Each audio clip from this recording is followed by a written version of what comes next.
Hi, my name is Leah Pappas. I'm from the University of Hawaii, and I'll be offering a typology of spatial deixis in island Southeast Asia. Now, before we jump into the diversity of deictic systems in island Southeast Asia, I first want to introduce spatial deixis in general for those who are unfamiliar. Now, spatial deixis are terms that allow speakers to refer to locations whose precise meaning is entirely reliant on the position of or the context of the utterance, meaning that there is a single anchor point, central anchor point, and speakers are locating items or locations in reference to that anchor point. And as I mentioned, there's a lot of diversity in spatial deixis systems in island Southeast Asia. Now, this data set is based on the Malayo-Polynesian sub-branch of the Austronesian language family and includes 195 spatial deixic systems from all major Malayo-Polynesian subgroupings.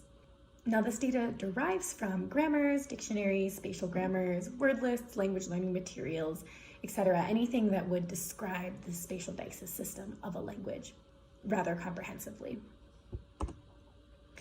But there are some drawbacks to working with secondary data.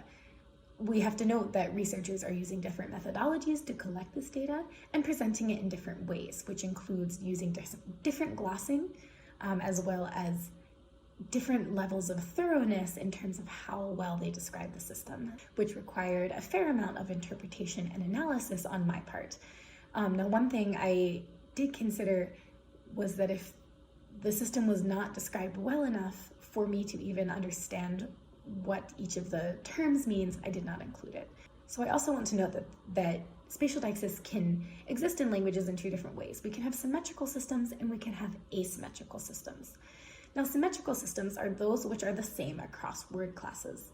So if we take a look at this example of Belantak, a language of Sulawesi, its deictic system is in demonstratives and adverbials. And you can see that there are the same number of terms with the same meanings in both the demonstrative paradigm and the adverbial paradigm. So this would be considered a symmetrical system. Now, an asymmetrical system is something like what we see in Indonesian, where there is a different system across word classes. So in Indonesian, in the demonstrative paradigm, we have a two-way contrast. We have a proximal and a distal. But in the adverbial paradigm, there's a three-way contrast. There's a proximal, a medial, and a distal. And so what we effectively have are two different deictic systems within the same language. And so for the purposes of this data, I treated them as two separate languages, or two separate systems, so that I didn't give preference to one word class over another.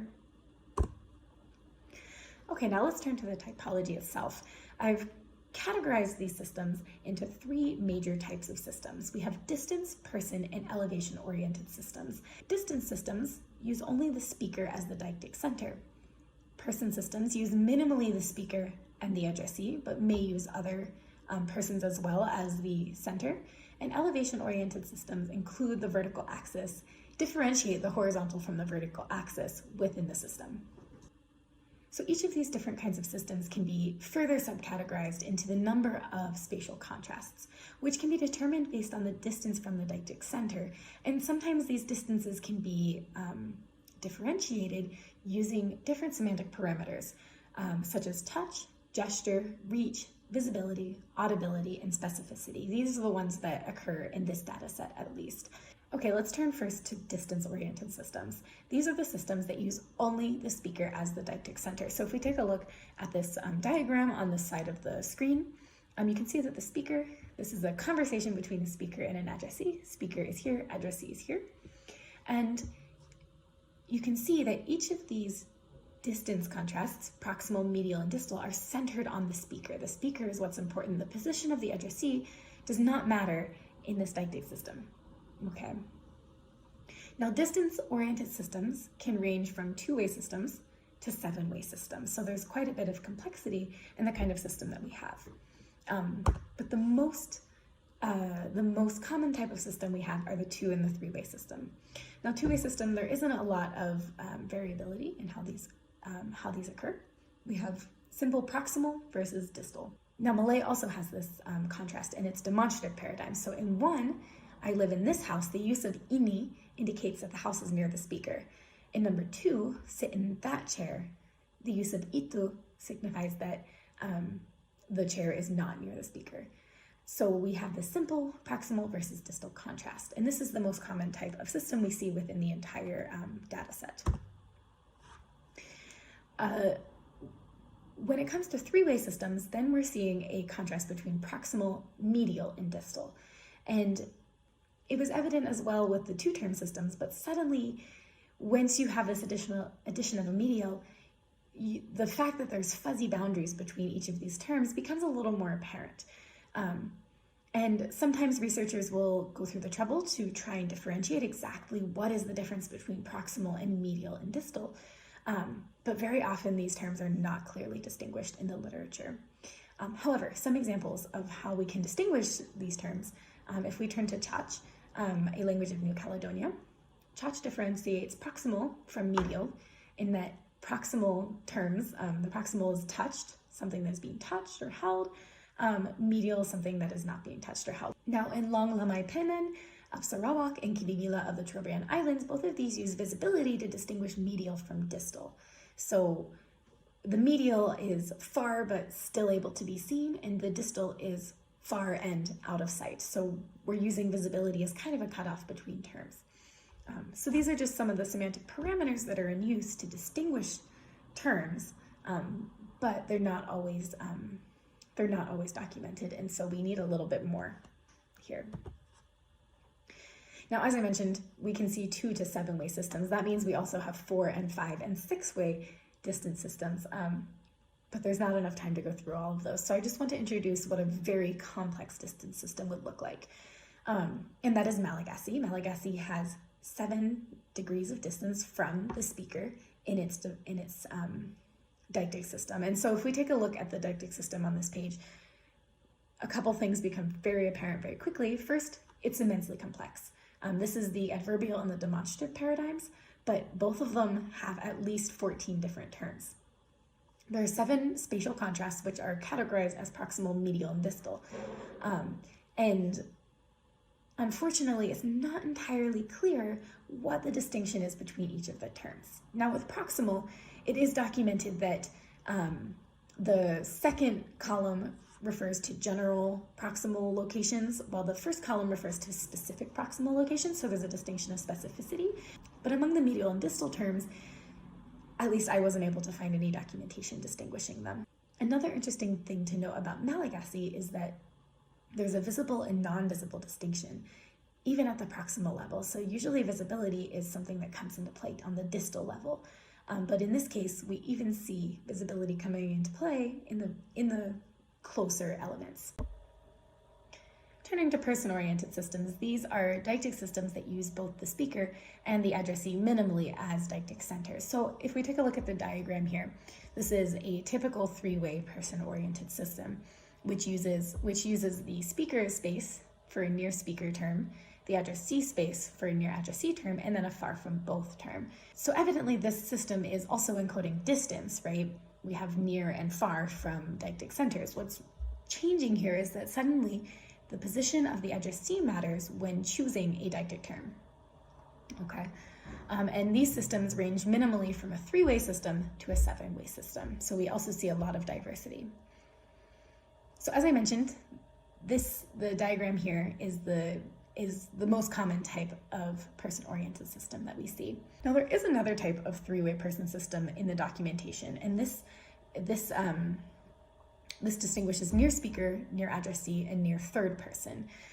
It seems to be common in the Philippines, and I'm a little skeptical about this system simply because I haven't seen any languages that have the system that have an extensive documentation on the deictic system. Now we're going to turn to 4-way person systems, and once we get here, it gets very complex, so I'm not going into all of the details.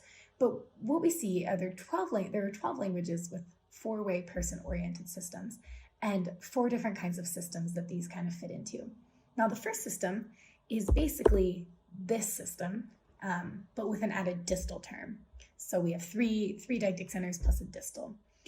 The second system is basically this system, but with a near both speaker and addressee term, which can refer to locations where both the speaker and the addressee are located, or to referents that are closer to neither one of them. Then we have 2 systems that have two speaker-oriented terms and two distal terms. And I'm going to briefly describe these and the diversity in ways that these two terms are differentiated. So let's look at systems with two speaker-centered terms first. There are three languages that have this. They're quite diverse. Canberra of Indonesia, Skay of Vanuatu, and Hawaiian. Now, Canberra distinguishes its two speaker-oriented terms simply by distance. So one is a little closer to the speaker than the other. Skay differentiates them by touch. So one is being touched, the other is nearby but not touched. And then Hawaiian differentiates based on specificity. So we have near speaker exact and then near speaker indefinite, or like a general area. So we have three different strategies being used to distinguish speaker-centered deictics. We see a little more homogeneity in the languages that have two distal terms. So these are all in Western Indonesia and the Philippines.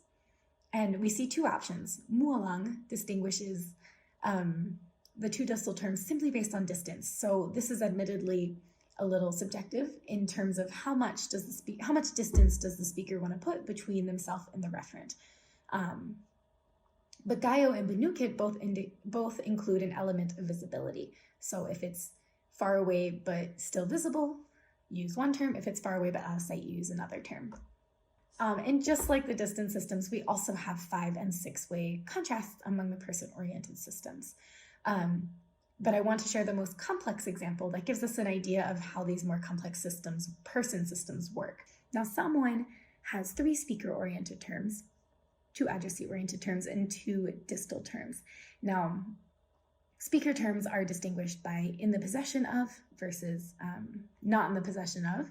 Same with addressee-oriented terms. And then 2 distal terms, one is beyond reach and one is farther. So the use of distance solely in terms of differentiating these. But Samoan stands out in the fact that it has 2 addressee-centered terms. This is a little uncommon. And the fact that we have some symmetry between how the speaker terms are defined and how the addressee terms are defined is a little interesting as well. So this is the most complex person-oriented system. Okay, let's turn to elevation-oriented systems. These are systems which differentiate the vertical axis from the horizontal axis. So far, it hasn't really mattered if the item was in front of the speaker or above the speaker, they were going to have the same term.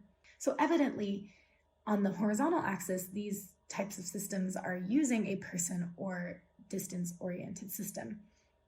These are just different from other systems simply because of the inclusion of a vertical element. And we can differentiate elevation-oriented systems with 2 or 3 terms. Let's start with the two-term elevation systems. There are 2 different kinds. The first distinguishes high versus non-high, and this is Muna, a language of Sulawesi.